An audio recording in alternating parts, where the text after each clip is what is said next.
गौरी पुत्र गणेश भगवान की जय। श्री लक्ष्मी नारायण भगवान की जय। श्री उमापति शंकर भगवान की जय। बृहस्पति देव की जय। प्रिय भक्तजनों, आज हम इस वीडियो में बृहस्पतिवार की व्रत कथा सुनेंगे। बृहस्पतिवार व्रत को करने से मन की इच्छाएं पूरी होती हैं और बृहस्पति महाराज प्रसन्न होते हैं तथा धन, पुत्र, विद्या और मनवांछित फलों की प्राप्ति होती है। परिवार को सुख शांति मिलती है। इसीलिए यह व्रत सर्वश्रेष्ठ और अति फलदायक सभी स्त्री और पुरुषों के लिए है। इस व्रत में केले का पूजन करना चाहिए।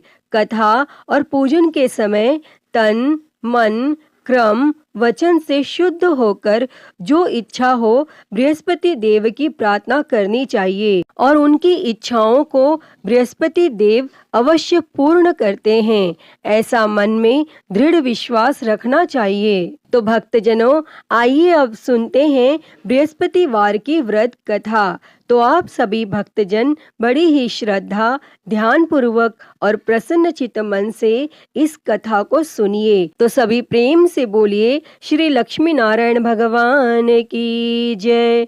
बृहस्पति देव की जय। सर्व देवी देवता की जय। भारतवर्ष में एक राजा राज्य करता था। वह बड़ा प्रतापी और दानी था। वह नित्य गरीबों और ब्राह्मणों की सहायता करता था, लेकिन यह बात उसकी रानी को अच्छी नहीं लगती थी। वह ना ही गरीबों को दान देती और ना ही भगवान का पूजन करती थी और राजा को भी दान देने से मना किया करती थी। एक दिन राजा शिकार खेलने वन को गए हुए थे तो रानी महल में अकेली थी। उसी समय बृहस्पति देव साधु वेश में राजा के महल में भिक्षा के लिए गए और भिक्षा मांगी। तब रानी ने भिक्षा देने से इनकार किया और कहा, हे साधु महाराज, मैं तो दान पुण्य से तंग आ गई हूँ। मेरा पति सारा धन लुटाता रहता है। मेरी इच्छा है कि हमारा धन नष्ट हो जाए, फिर न रहेगा बांस, न बजेगी बांसुरी। तब साधु ने कहा, देवी, तुम तो बड़ी अजीब हो। धन, संतान तो सभी चाहते हैं, पुत्र और लक्ष्मी तो पापी के घर भी होनी चाहिए। यदि तुम्हारे पास अधिक धन है तो भूखों को भोजन दो, प्यासों के लिए प्याऊ बनवाओ, मुसाफिरों के लिए धर्मशालाएं खुलवाओ और निर्धन अपनी कुंवारी कन्याओं का विवाह नहीं कर सकते, उनका विवाह करा दो। ऐसे कई और काम हैं जिनको करने से तुम्हारा यश लोक परलोक में फैलेगा। परंतु रानी पर उपदेश का कोई प्रभाव न पड़ा। वह बोली, महाराज, आप मुझे कुछ न समझाएं। मैं ऐसा धन नहीं चाहती जो हर जगह बांटती फिरूं। तब साधु ने उत्तर दिया, यदि तुम्हारी ऐसी इच्छा है तो तथास्तु। तुम ऐसा करना कि बृहस्पतिवार को घर लीप कर पीली मिट्टी से अपना सिर धोकर स्नान करना, भट्टी चढ़ाकर कपड़े धोना। ऐसा करने से आपका सारा धन नष्ट हो जाएगा। और इतना कहकर वह साधु महाराज वहां से आलोप हो गए। तब साधु के अनुसार कही बातों को पूरा करते हुए रानी को केवल 3 बृहस्पतिवार ही बीते थे कि उसकी समस्त धन संपत्ति नष्ट हो गई और भोजन के लिए राजा का परिवार तरसने लगा। तब एक दिन राजा ने रानी से बोला कि हे रानी, तुम यहीं रहो, मैं दूसरे देश को जाता हूँ, क्योंकि यहाँ पर सभी लोग मुझे जानते हैं, इसीलिए मैं कोई छोटा कार्य नहीं कर सकता। तब ऐसा कहकर राजा परदेश चला गया और वहां वह जंगल से लकड़ी काटकर लाता और शहर में बेचता और इस तरह वह अपना जीवन व्यतीत करने लगा। इधर राजा के परदेश जाते ही रानी और दासी दुखी रहने लगे। एक बार जब रानी और दासी को 7 दिन तक बिना भोजन के रहना पड़ा तो रानी ने अपनी दासी से कहा, हे दासी, पास ही के नगर में मेरी बहन रहती है, वह बड़ी धनवान है, तू उसके पास जा और कुछ ले आ ताकि थोड़ी बहुत गुजर बसर हो जाए। तब दासी रानी की बहन के पास गई और उस दिन गुरुवार था और रानी की बहन उस समय बृहस्पतिवार व्रत की कथा सुन रही थी। तब दासी ने रानी की बहन को अपनी रानी का संदेश दिया, लेकिन रानी की बड़ी बहन ने कोई उत्तर नहीं दिया। और जब दासी को रानी की बहन से कोई उत्तर नहीं मिला तो वह बहुत दुखी हुई और उसे क्रोध भी आया और दासी ने वापस आकर रानी को सारी बात बता दी। तब सुनकर रानी ने अपने भाग्य को कोसा और उधर रानी की बहन ने सोचा कि मेरी बहन की दासी आई थी, परंतु मैं उससे नहीं बोली और इससे वह बहुत दुखी हुई होगी। और वह कथा सुनकर और पूजन समाप्त करके अपनी बहन के घर आई और कहने लगी, मैं बृहस्पतिवार का व्रत कर रही थी, तुम्हारी दासी मेरे घर आई थी, परंतु जब तक कथा होती है तब तक न तो उठते हैं और न ही बोलते हैं, इसीलिए मैं नहीं बोली। कहो दासी क्यों गई थी? तब रानी बोली, बहन तुमसे क्या छिपाऊं, हमारे घर में खाने तक को अनाज नहीं था। और ऐसा कहते कहते रानी की आंखें भर आई। उसने दासी समेत पिछले 7 दिनों में भूखे रहने तक की बात अपनी बहन को विस्तार पूर्वक सुना दी।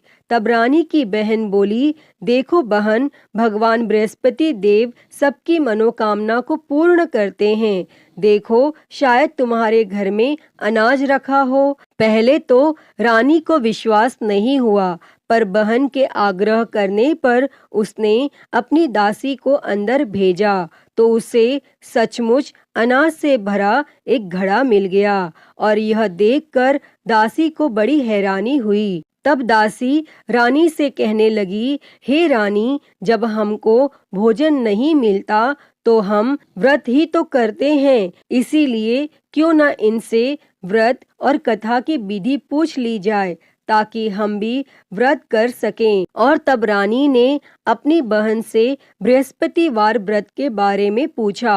तब उसकी बहन ने बताया, बृहस्पतिवार के व्रत में चने की दाल और मुनक्का से विष्णु भगवान का केले की जड़ में पूजन करें तथा दीपक जलाएं, व्रत कथा सुनें और पीला भोजन ही करें, इससे बृहस्पति देव प्रसन्न होते हैं। व्रत और पूजन विधि बताकर रानी की बहन अपने घर को लौट गई और 7 दिन के बाद जब गुरुवार आया तो रानी और दासी ने व्रत रखा। गुड़साल में जाकर चना और गुड़ लेकर आई, फिर उससे केले की जड़ तथा विष्णु भगवान का पूजन किया। और अब पीला भोजन कहाँ से आए, इस बात को लेकर दोनों बहुत दुखी थी। चूंकि उन्होंने व्रत रखा था, इसीलिए बृहस्पति देव उनसे प्रसन्न थे। इसीलिए वे एक साधारण व्यक्ति का रूप धारण कर 2 थालों में सुंदर पीला भोजन दासी को दे गए। और तब भोजन पाकर दासी प्रसन्न हुई और फिर रानी के साथ मिलकर भोजन ग्रहण किया और उसके बाद वे सभी गुरुवार को व्रत और पूजन करने लगी। बृहस्पति भगवान की कृपा से उनके पास फिर से धन संपत्ति आ गई, परंतु रानी फिर से पहले की तरह आलस्य करने लगी। तब दासी बोली, देखो रानी, तुम पहले भी इस प्रकार आलस्य करती थी, तुम्हें धन रखने में कष्ट होता था और इस कारण सब धन नष्ट हो गया। और अब जब भगवान बृहस्पति की कृपा से धन मिला है तो तुम्हें फिर से आलस्य होता है। और रानी को समझाते हुए दासी कहती है कि बड़ी मुसीबतों के बाद हमने यह धन पाया है, इसीलिए हमें दान पुण्य करना चाहिए, भूखे मनुष्यों को भोजन कराना चाहिए और धन को शुभ कार्यों में खर्च करना चाहिए, जिससे तुम्हारे कुल का यश बढ़ेगा, स्वर्ग की प्राप्ति होगी और पितर प्रसन्न होंगे। और तब दासी की बात मानकर रानी अपना धन शुभ कार्यों में खर्च करने लगी, जिससे पूरे नगर में उसका यश फैलने लगा। और बृहस्पतिवार व्रत कथा के बाद श्रद्धा के साथ आरती की जानी चाहिए। इसके बाद प्रसाद बांटकर उसे ग्रहण करना चाहिए। और यहाँ एक दिन राजा दुखी होकर जंगल में एक पेड़ के नीचे आसन जमाकर बैठ गया। वह अपनी दशा को याद करके व्याकुल होने लगा और बृहस्पतिवार का दिन था। एकाएक उसने देखा कि निर्जन वन में एक साधु प्रकट हुए और वह साधु वेश में स्वयं बृहस्पति देवता थे। लकड़हारे के सामने आकर बोले, हे लकड़हारे, इस सुनसान जंगल में तू चिंता मग्न क्यों बैठा है? तब लकड़हारे ने दोनों हाथ जोड़कर प्रणाम किया और उत्तर दिया, हे महात्मा जी, आप सब कुछ जानते हैं, मैं क्या कहूँ? यह कहकर रोने लगा और साधु को अपनी आत्मकथा सुनाई। तब महात्मा जी ने कहा, तुम्हारी स्त्री ने बृहस्पतिवार के दिन बृहस्पति भगवान का निरादर किया है, जिसके कारण रुष्ट होकर उन्होंने तुम्हारी यह दशा कर दी। अब तुम चिंता को दूर करके मेरे कहने पर चलो तो तुम्हारे सब कष्ट दूर हो जाएंगे और भगवान पहले से भी अधिक संपत्ति देंगे। तुम बृहस्पति के दिन कथा किया करो। 2 पैसे के चने मुनक्का लाकर उसका प्रसाद बनाओ और शुद्ध जल से लोटे में शक्कर मिलाकर अमृत तैयार करो। कथा के पश्चात अपने सारे परिवार और सुनने वाले प्रेमियों में अमृत व प्रसाद बांटकर आप भी ग्रहण करो। ऐसा करने से भगवान तुम्हारी सब मनोकामनाएं पूरी करेंगे। तब साधु के ऐसे वचन सुनकर लकड़हारा बोला, हे प्रभु, मुझे लकड़ी बेचकर इतना पैसा नहीं मिलता जिससे भोजन के उपरांत कुछ बचा सकूं। मैंने रात्रि में अपनी स्त्री को व्याकुल देखा है। मेरे पास कुछ भी नहीं जिससे मैं उसकी खबर मंगा सकूं। तब साधु ने कहा, हे लकड़हारे, तुम किसी बात की चिंता मत करो। बृहस्पति के दिन तुम रोजाना की तरह लकड़ियां लेकर शहर को जाओ। तुमको रोज से दुगना धन प्राप्त होगा, जिससे तुम भली भांति भोजन कर लोगे तथा बृहस्पति देव की पूजा का सामान भी आ जाएगा।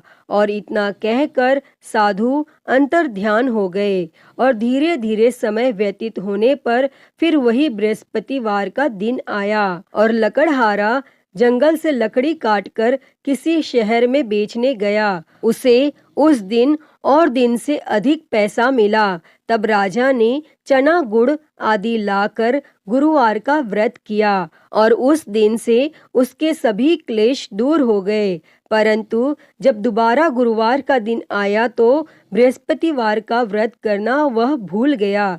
इस कारण बृहस्पति भगवान नाराज हो गए और उस दिन उस नगर के राजा ने विशाल यज्ञ का आयोजन किया तथा शहर में यह घोषणा करा दी कि कोई भी मनुष्य अपने घर में भोजन न बनावे और न आग जलावे। समस्त जनता मेरे यहाँ भोजन करने आवे और इस आज्ञा को जो न मानेगा उसे फांसी की सजा दी जाएगी। और इस तरह की घोषणा संपूर्ण नगर में करवा दी गई। तब राजा की आज्ञा अनुसार शहर के सभी लोग भोजन करने गए, लेकिन लकड़हारा कुछ देर से पहुंचा, इसीलिए राजा उसको अपने साथ घर लिवा ले गए और ले जाकर भोजन करा रहे थे तो रानी की दृष्टि उस खूंटी पर पड़ी जिस पर उसका हार लटका हुआ था।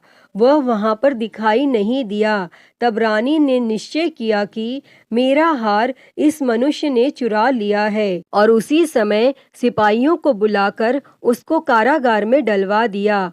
और जब लकड़हारा कारागार में पड़ गया और वह बहुत दुखी होकर विचार करने लगा कि न जाने कौन से पूर्व जन्म के कर्म से मुझे यह दुख प्राप्त हुआ है, और वह उसी साधु को याद करने लगा जो कि जंगल में मिले थे। तब उसी समय तत्काल बृहस्पति देव साधु के रूप में प्रकट हुए और उसकी दशा को देखकर कहने लगे, अरे मूर्ख, तूने बृहस्पति देव की कथा नहीं करी, इस कारण तुझे दुख प्राप्त हुआ है। अब चिंता मत कर, बृहस्पतिवार के दिन कारागार के दरवाजे पर 4 पैसे पड़े मिलेंगे, उनसे तू बृहस्पति देव की पूजा करना और तेरे सभी कष्ट दूर हो जाएंगे। तब बृहस्पतिवार के दिन उसे 4 पैसे मिले। लकड़हारे ने कथा कही और उसी रात्रि को बृहस्पति देव ने उस नगर के राजा को स्वप्न में कहा, हे राजा, तुमने जिस आदमी को कारागार में बंद कर दिया है वह निर्दोष है, वह राजा है, उसे छोड़ देना, और रानी का हार उसी खूंटी पर लटका है। अगर तू ऐसा नहीं करेगा तो मैं तेरे राज्य को नष्ट कर दूंगा। और इस तरह रात्रि के स्वप्न को देखकर राजा प्रातः काल उठा और खूंटी पर हार देखकर लकड़हारे को बुलाकर क्षमा मांगी तथा लकड़हारे को योग्य सुंदर वस्त्र आभूषण देकर विदा कर दिया। और बृहस्पति देव की आज्ञा के अनुसार लकड़हारा अपने नगर को चल दिया। और जब राजा अपने नगर के निकट पहुंचा तो उससे बड़ा आश्चर्य हुआ। नगर में पहले से अधिक बाग, तालाब, कुएं तथा बहुत सी धर्मशाला, मंदिर आदि बन गई हैं। तब राजा ने पूछा, यह किसका बाग और धर्मशाला है? तब नगर के सब लोग कहने लगे, यह सब रानी और बांदी के हैं। तो राजा को आश्चर्य हुआ और गुस्सा भी आया। और जब रानी ने यह खबर सुनी कि राजा आ रहे हैं तो रानी ने बांदी से कहा कि हे दासी, देख राजा हमको कितनी बुरी हालत में छोड़ गए थे और हमारी ऐसी हालत देखकर वह लौट न जाए, इसीलिए तू दरवाजे पर खड़ी हो जा।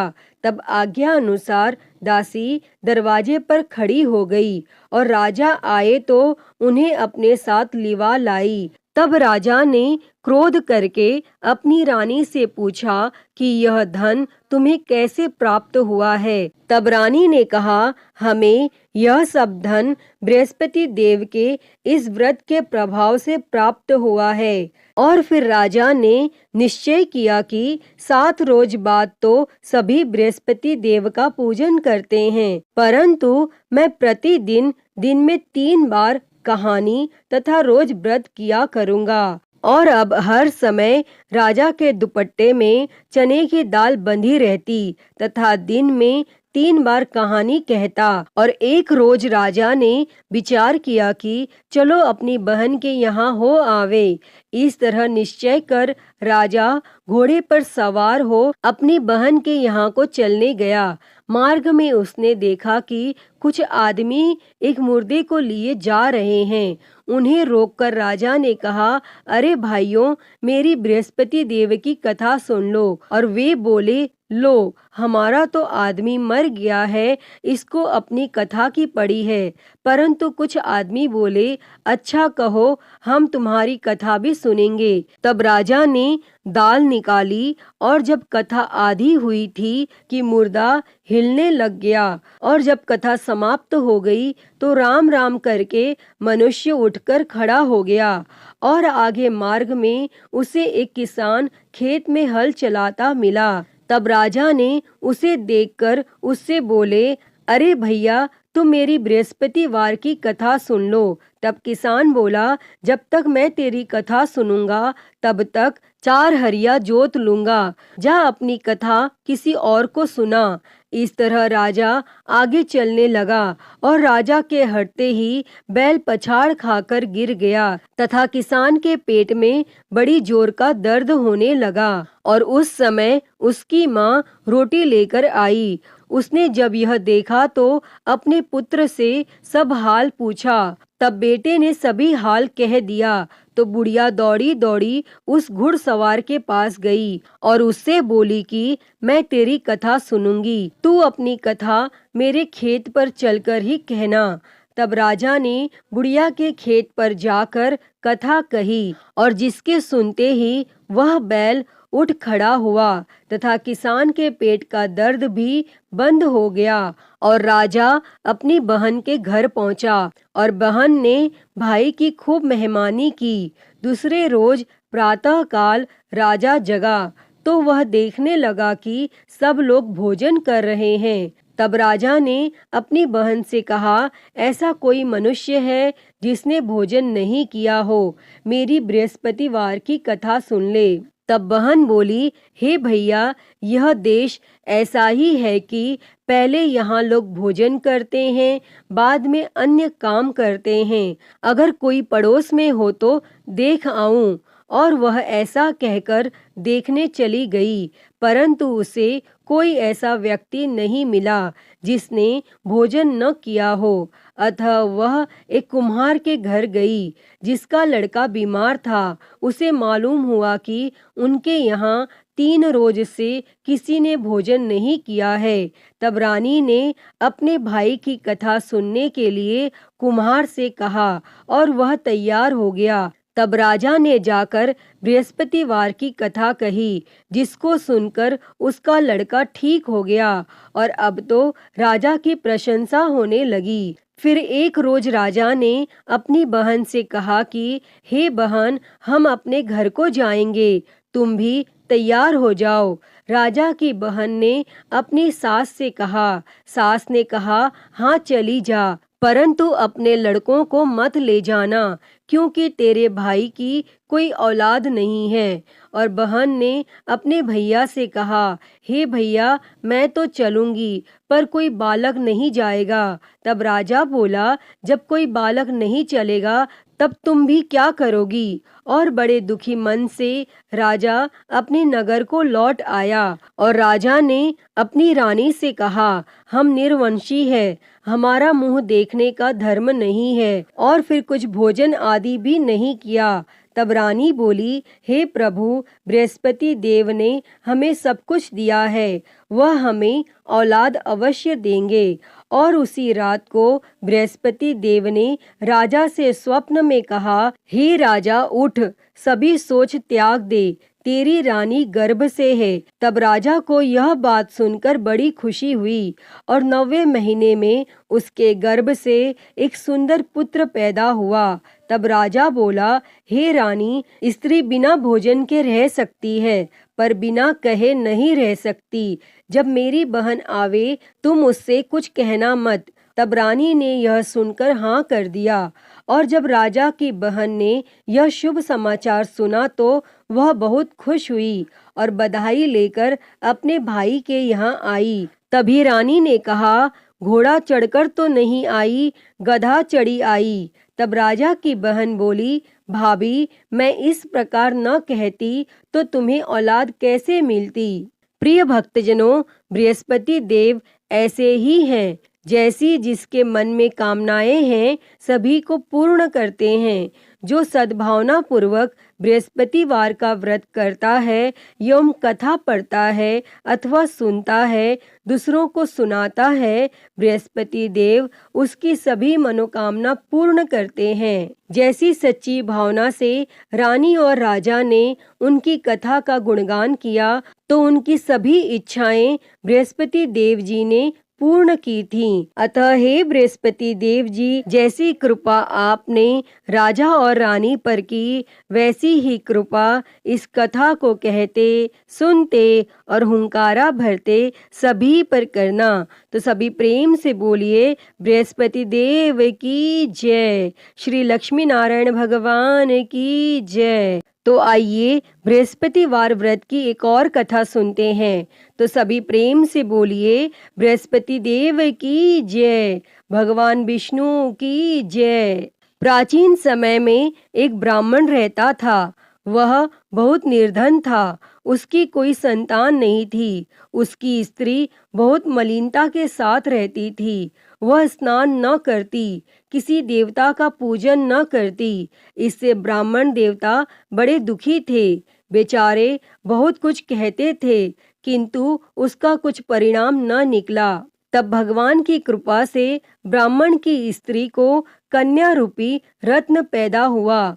कन्या बड़ी होने पर प्रातः स्नान करके विष्णु भगवान का जाप व बृहस्पतिवार का व्रत करने लगी और अपने पूजन पाठ को समाप्त करके विद्यालय जाती तो अपनी मुट्ठी में जौ भर के ले जाती और पाठशाला के मार्ग में डालती जाती। तब ये जौ स्वर्ण के हो जाते और लौटते समय वह उनको बीन कर घर ले आती थी। और एक दिन वह बालिका सूप में उस सोने के जौ को फटक कर साफ कर रही थी। तब उसके पिता ने देख लिया और कहा, हे बेटी, सोने के जौ के लिए सोने का सूप होना चाहिए। तब दूसरे दिन बृहस्पतिवार था और इस कन्या ने व्रत रखा और बृहस्पति देव से प्रार्थना करके कहा, मैंने आपकी पूजा सच्चे मन से की हो तो मेरे लिए सोने का सूप दे दो। तब बृहस्पति देव ने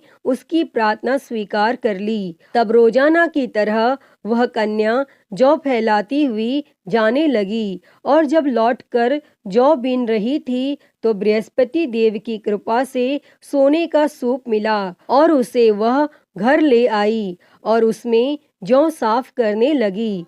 परंतु उसकी माँ का वही ढंग रहा। एक दिन की बात है कि वह कन्या सोने के सूप में जौ साफ कर रही थी और उस समय उस शहर का राजपुत्र वहां से होकर निकला और इस कन्या के रूप और कार्य को देखकर मोहित हो गया तथा अपने घर आकर भोजन तथा जल त्याग कर उदास होकर लेट गया। और जब राजा को इस बात का पता लगा तो अपने प्रधानमंत्री के साथ उसके पास गए और बोले, हे बेटा, तुम्हें किस बात का कष्ट है? किसी ने अपमान किया है अथवा और कोई कारण हो सो कहो, मैं वही कार्य करूँगा जिससे तुम्हें प्रसन्नता होगी। और तब अपने पिता की राजकुमार ने बातें सुनी तो वह बोला, मुझे आपकी कृपा से किसी बात का दुख नहीं है, किसी ने मेरा अपमान नहीं किया है, परंतु मैं उस लड़की से विवाह करना चाहता हूँ